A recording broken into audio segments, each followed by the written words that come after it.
समीचीन विकल्पों का सम्यक समाधान। सुनिए परम पूज्य श्रमण श्री सुप्रभ सागर जी महाराज के मुखारबिंद से YouTube चैनल सुप्रभ उवाच पर शुभाशीष परम पूज्य श्रमणाचार्य 108 श्री विशुद्ध सागर जी महाराज। सानिध्य श्रमण सुप्रभ सागर जी महाराज, श्रमण प्रणत सागर जी महाराज। पुणे आर्जक श्री रविंद्र जयश्री, कुमारी परिणा गहाणकर अमरावती, 100 मोक्षता राजस डोन गावकर औरंगाबाद। ओम नमः सिद्धेभ्यो। नमो नमः सत्यहितंकराय वीराय भव्याम्बुजभास्कराय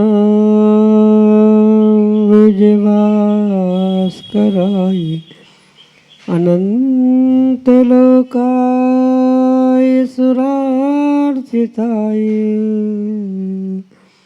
देवादिदेवाय नमो जिनाय देवादिदेवाय नमो जिनाय। अनंत अनंत सिद्ध परमेष्टि भगवान की, वर्तमान शासन नायक भगवान महावीर स्वामी की, गणधर भगवंत गौतम स्वामी की, परम पूज्य आचार्य भगवंत गुरुवर विशुद्ध सागर जी मुनि महाराज जी की, परम पूज्य मुनि श्री प्रसम सागर जी सुप्रभ सागर जी महाराज जी की।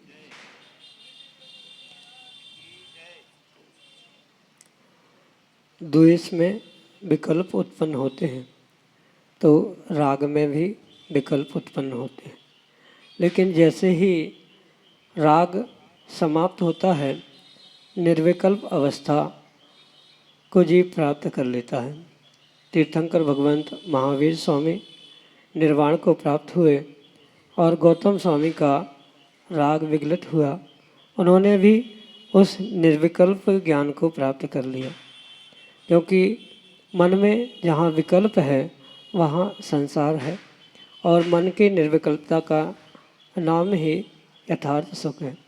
परम पूज्य आचार्य भगवंत गुरुवर विशुद्ध सागर जी महाराज के मंगल सुभाशिष्य परम पूज्य मुनि श्री सुप्रभ सागर जी महाराज द्वारा प्रदत्त राग द्वेष की निवृत्ति की वह अनूठी विधा, समीचीन विकल्पों का सम्यक समाधान जो कि आप प्रतिदिन प्राप्त करते हैं, तो आप भी अपना समीचीन विकल्प भेजें और परम पूज्य मुनि श्री से उसका सम्यक समाधान प्राप्त करने का पुरुषार्थ करें।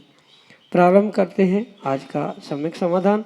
और आज के पहले विकल्प के लिए ऋषिनगर उज्जैन मध्य प्रदेश से श्रीमती मीनाक्षी प्रदीप जैन महाराज श्री के चरणों में बारंबार नमोस्तु निवेदित करते हुए अपना प्रश्न करें कि महाराज जी रिश्तों में दुख क्यों आते हैं और उस समय उन्हें कैसे संभालें।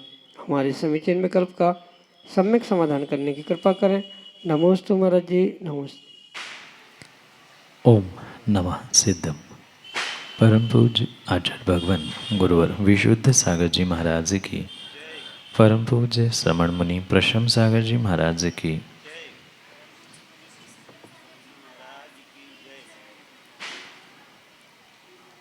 जीवन में रास्ता और रिश्ता ये दोनों भी कुछ कदम चलने से ही मिलते,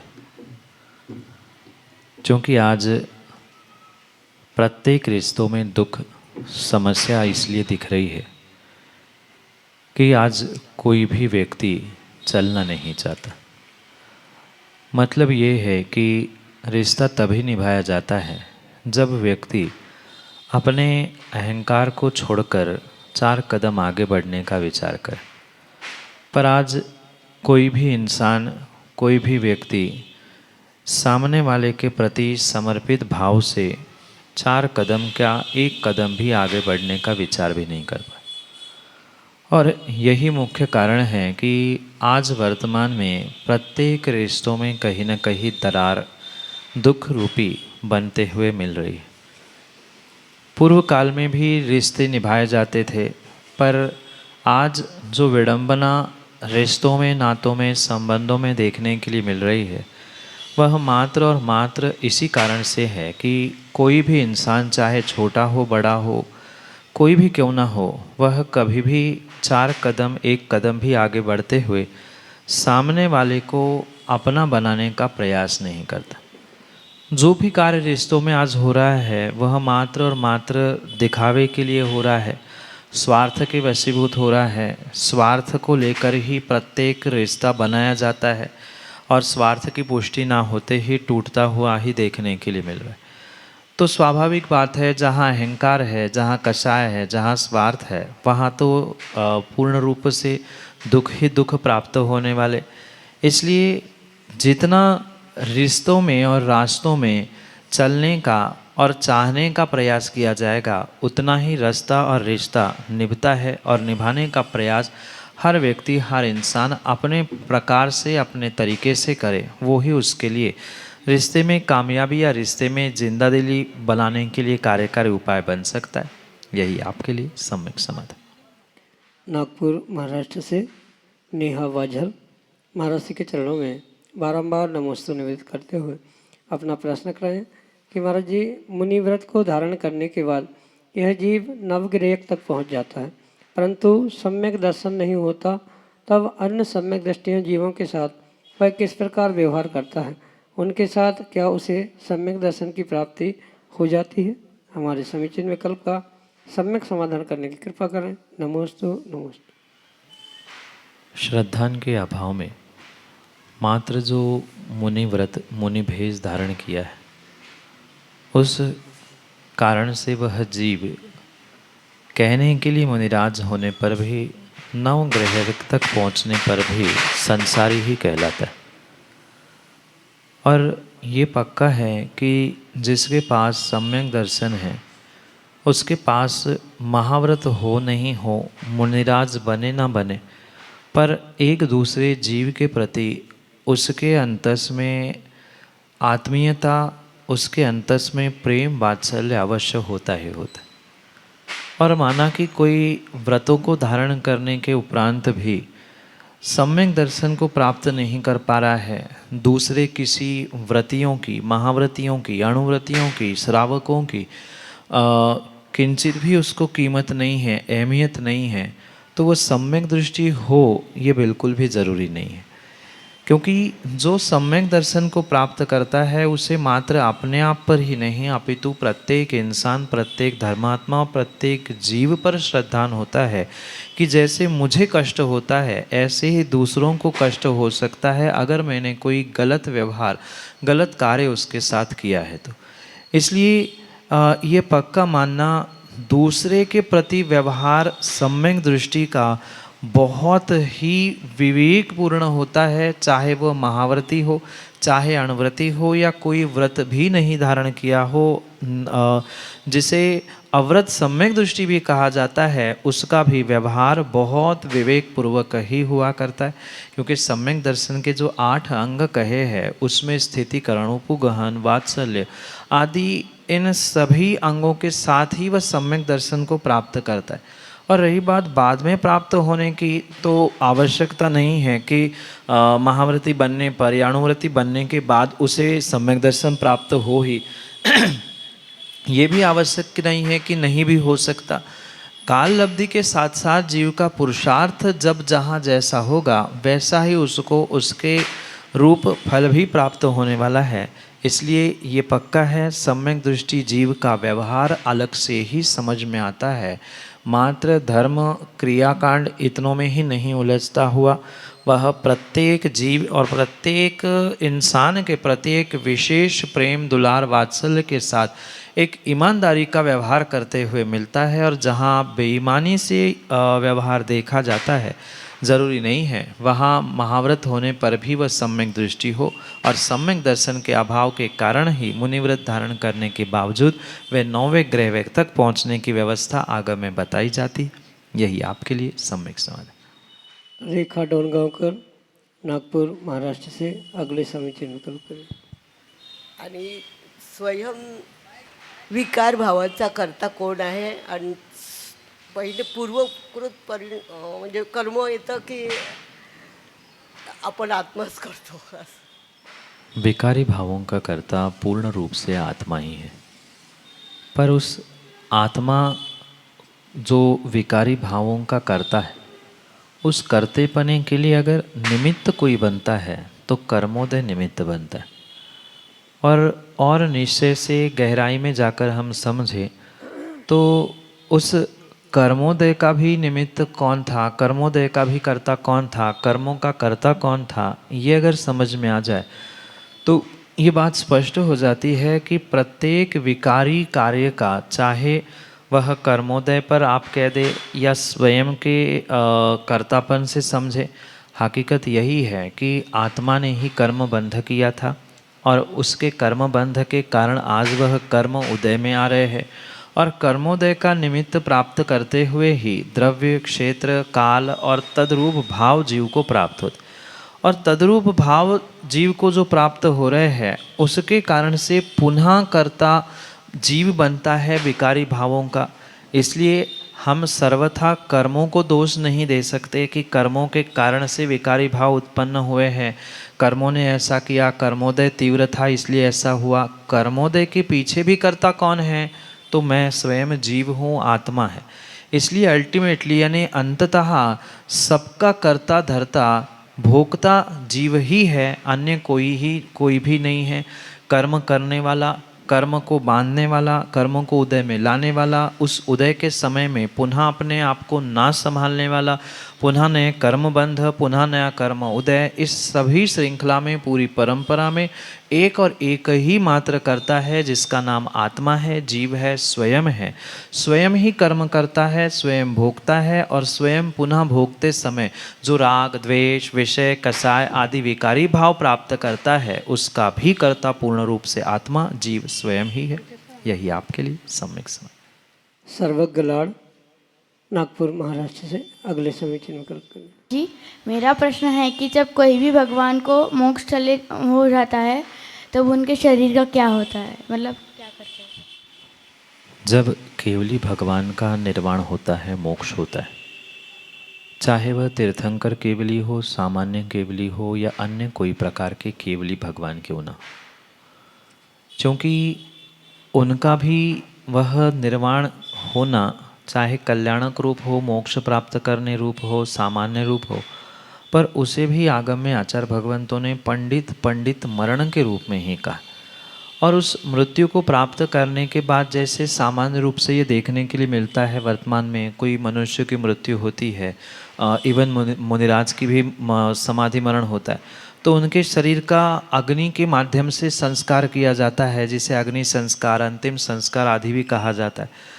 पर वहाँ चूँकि वे भगवान बन गए हैं, केवली भी भगवान की ही अवस्था है, और मोक्ष जाकर वे सिद्ध बनेंगे वो भी भगवान की ही अवस्था है, तो वहाँ कोई जलाने की व्यवस्था नहीं होती। वहाँ जैसे ही मोक्ष कल्याणक हो जाता है तीर्थंकर भगवान का या सामान्य केवलियों का मोक्ष हो जाता है, उस स्थिति में उनका शरीर कपूर के भांति उड़कर समाप्त हो जाता। जैसे कपूर आपने देखा होगा, कपूर रख लो कुछ समय बाद उड़कर समाप्त हो जाता है, ऐसे ही वह शरीर भी अपने आप उड़कर जो पुद्गल परमाणु से बना हुआ है वह अपने आप परमाणु बिखर जाते हैं, क्योंकि परमाणु नष्ट होते नहीं हैं, पर शरीर का जो आकार उन्होंने प्राप्त किया था वह आकार बिखर कर वह परमाणु अलग अलग हो जाते हैं। जैसे कपूर बिखरता है, उड़ जाता है, ऐसे ही उनका शरीर भी उड़कर बिखर कर नष्ट हो जाता है, ऐसा आचार्य भगवंतों ने कहा है। उसके अलावा भी जब किसी तीर्थंकर भगवान का, मतलब जो स्पेशल केस तीर्थंकर भगवान की होती है, उनके समाधि मरण कह दो या उनके मोक्ष कल्याणक के उपरांत उस भगवान के रूप जो तीर्थंकर भगवान का निर्वाण हुआ, वैसा ही उनका एक डमी शरीर सौधर्मेंद्र बनाता है और उसके अग्नि कुमार जाति के देवों के माध्यम से संस्कार करवाता है। ये भी प्रमाण प्राप्त होता है, क्योंकि दोनों आचार्यों के प्रमाण हमारे लिए स्वीकार है, पर ये पक्का है कि उनके शरीर के लिए किसी को कुछ करना नहीं पड़ता, वह स्वयं कपूर की भांति उड़कर समाप्त हो जाता है। यही आपके लिए सम्यक समाधान। उमेश जैन, नागपुर महाराष्ट्र से अगले समीचीन। गुरुदेव नमस्ते, गुरुदेव नमस्ते। गुरुदेव गुरुदेव मेरे जीवन में मैं इतना तपो करता हूँ, परिश्रम करता हूँ, मगर मेरी शादी क्यों नहीं हो रही ये मुझे नहीं मालूम। बहुत यानी मेहनत करता हूँ मैं अपने जीवन में, और जबकि मैं यहाँ 2015 से आ रहा हूँ गुरुदेव के चरणों में, अंतर्मन्ना प्रसन्न सागर गुरुदेव के चरणों में। उनसे मैंने जानने के टाइम में पूछा था, मगर उन्होंने मेरे सर पे बिच्छी रख दी। तो उस समय मैं भटकता था पहले, मगर मेरा व्यापार पानी जम गया उस समय पे। मेरी से शादी का नहीं जम रहा है, शादी का मैं बहुत कोशिश कर रहा हूँ, इसमें क्या रुकावट है ये मुझे नहीं समझ रहा। इसका कुछ रास्ता बताइए गुरु।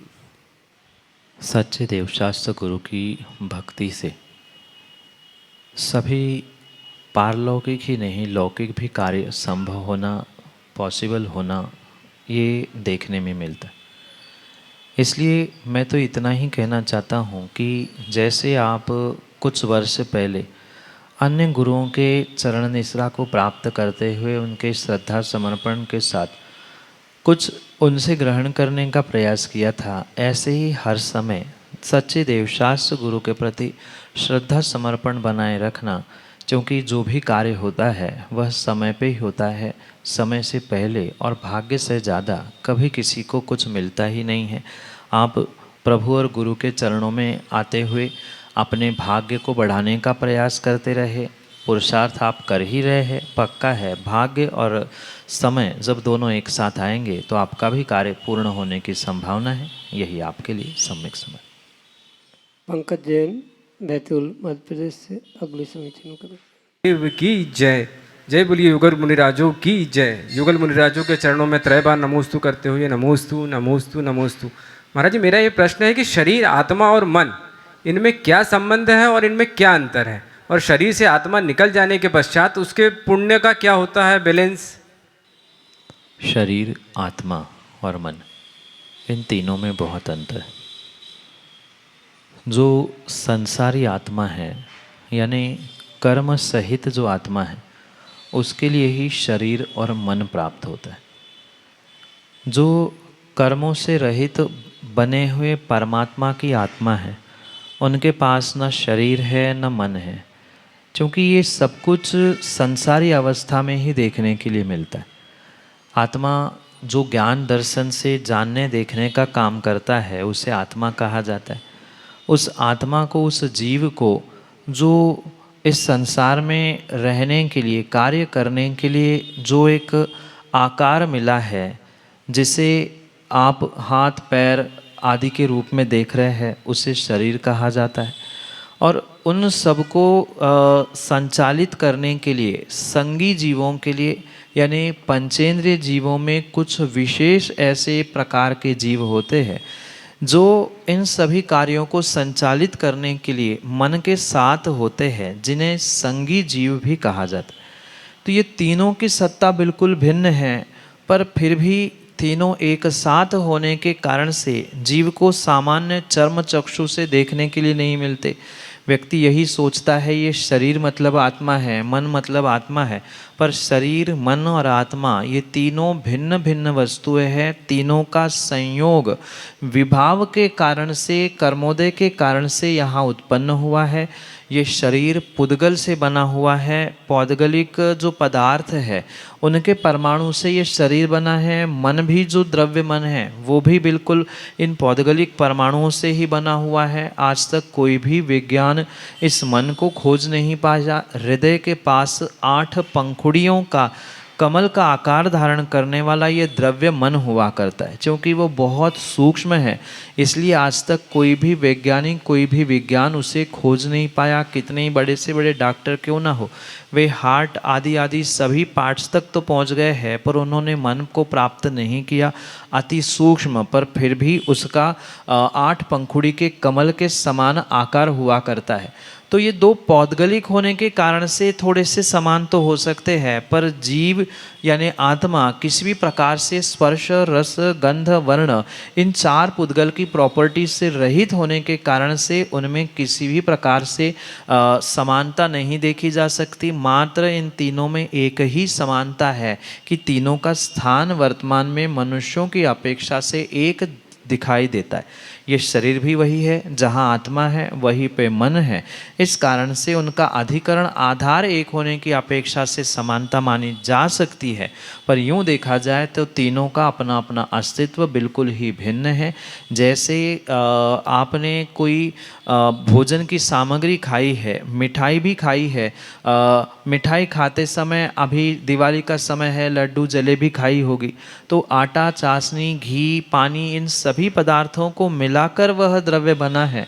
जबकि सबका अपना अपना अस्तित्व अलग है, पर फिर भी मिलावट यानी एक साथ होने के कारण से वैसा लगता है कि जलेबी मीठी है, पर मीठी तो चाशनी ही हुआ करती है, मिठाई नहीं, अपितु उसमें शक्कर उसने चाशनी होती है। ऐसे ही जीव, मन और शरीर, इन तीनों का अस्तित्व पूर्ण रूप से अलग होने पर भी एक साथ हमें प्राप्त हो रहे हैं, इसलिए हमें एक साथ दिखते हैं, लगते हैं, समझ में आते हैं, पर तीनों का स्वरूप, तीनों का आकार, तीनों का पूर्ण रूप से जो अस्तित्व है वो भिन्न ही है।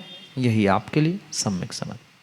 समीचीन विकल्पों का सम्यक समाधान सुनिए परम पूज्य श्रमण श्री सुप्रभ सागर जी महाराज के मुखारविंद से।